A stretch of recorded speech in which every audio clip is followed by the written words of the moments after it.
എന്താണ് ഈ സാമൂഹ്യ സുരക്ഷാ പെൻഷൻ എന്ന് പറയുന്നത്? നമ്മുടെ സംസ്ഥാനത്ത് 60 ലക്ഷത്തോളം ആളുകൾക്ക് 62 ലക്ഷത്തോളം ആളുകൾക്ക് നമ്മൾ സാമൂഹ്യ സുരക്ഷാ പെൻഷൻ എന്നുള്ളതിലേക്ക് 1600 രൂപ വീതം നൽകുന്നു. എന്തുകൊണ്ടാണ് നമുക്കത് നൽകേണ്ടി വരുന്നത്? അവർ അങ്ങേയറ്റം ദാരിദ്ര്യത്തിൽ ജീവിക്കുന്നു എന്നുള്ളതുകൊണ്ടാണ്.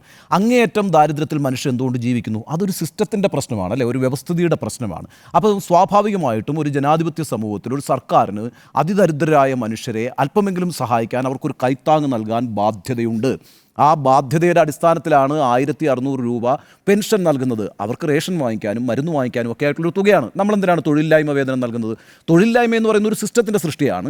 അപ്പോൾ തൊഴിലില്ലാത്ത ചെറുപ്പക്കാർക്ക് തൊഴിൽ കൊടുക്കാൻ കഴിയാത്തൊരു സാഹചര്യത്തിൽ അവർക്കൊരു സഹായം എന്നുള്ള നിലയ്ക്കാണ് തൊഴിലില്ലായ്മ വേതനം നൽകുന്നത്. ഇതൊക്കെ ഉയർന്ന ജനാധിപത്യ ബോധമുള്ള സമൂഹങ്ങളിൽ നടക്കുന്ന കാര്യങ്ങളാണ്. അപ്പോൾ നമ്മളെന്താണ് ചെയ്യേണ്ടത്? ആ സാമൂഹ്യ സുരക്ഷാ പെൻഷൻ ഏറ്റവും വൃത്തിയായി എത്തേണ്ട ആളുകളുടെ അടുക്കൽ തന്നെ എത്തുന്നു എന്ന് ഉറപ്പാക്കുക വളരെ പ്രധാനപ്പെട്ട കാര്യമാണ്.